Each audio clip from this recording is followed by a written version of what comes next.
যেসব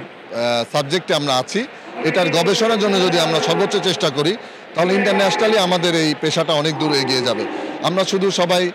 বলে বা অনেকেই আমরা নিজেরা ডাক্তারি বা চিকিৎসাটাকে শুধু দৈনন্দিন কাজ হিসেবে নিচ্ছি। এটা না করে যদি এটাকে গবেষণামূলকভাবে নেই এবং একই সাথে আমাদের মেডিকেলের বাইরের দেশে আমরা অনেক ইন্টারন্যাশনাল স্ট্যান্ডার্ডে দেখি তারা যে গাইডলাইন ফলো করে, অর্থাৎ প্রত্যেকটা জিনিস করার পিছনে একটা রুগীকে দেখা,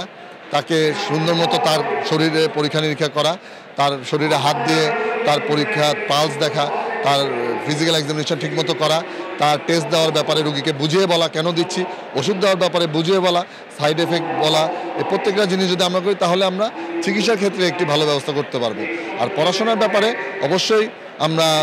আমাদের ক্যাম্পাসগুলোতে যদি একটি সুন্দর পরিবেশ সবার মধ্যে তৈরি করতে পারি, শিক্ষক, ছাত্র, কর্মচারী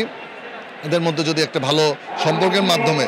এবং ভালো মতো একটি ব্যবস্থা করতে পারি, ইন্টারন্যাশনাল যে স্ট্যান্ডার্ড আছে ইউরোপিয়ান স্ট্যান্ডার্ডে যে আমরা এগুলোর মধ্যে যদি আরও অনেক বেশি গবেষণা করে সেগুলো আমাদের দেশে আমরা অ্যাপ্লাই করতে পারি, জ্ঞান অর্জনটাকে যদি আমরা সেবা মনে করতে পারি যে এই জ্ঞানটা আমরা মানুষের সেবামূলক কাজে ব্যবহার করতে পারবো, তাহলে আমার মনে হয় যে আমাদের পড়াশোনার ক্ষেত্রে প্রত্যেকটা ক্ষেত্রে আমরা আরেকটু যদি গবেষণামূলক কাজ বাড়িয়ে দিতে পারি তাহলে হয়তো আমাদের মানটা আরেকটু বাড়তে পারবে বলে মনে হয়। এবং প্রতিনিয়ত এই ব্যাপারে আমাদের স্টুডেন্টদের মধ্যে নৈতিকতা শিক্ষা দেওয়া, আমাদের স্টুডেন্টদের মধ্যে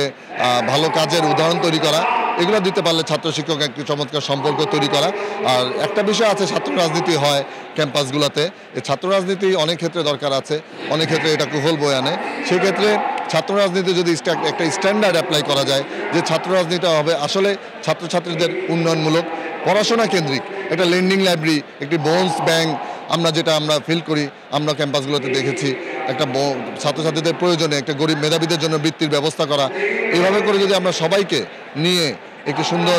মেডিকেল ক্যাম্পাসগুলো গঠন করতে পারি তাহলে হয়তো আমাদের জিনিসগুলো আরও এগিয়ে যাবে।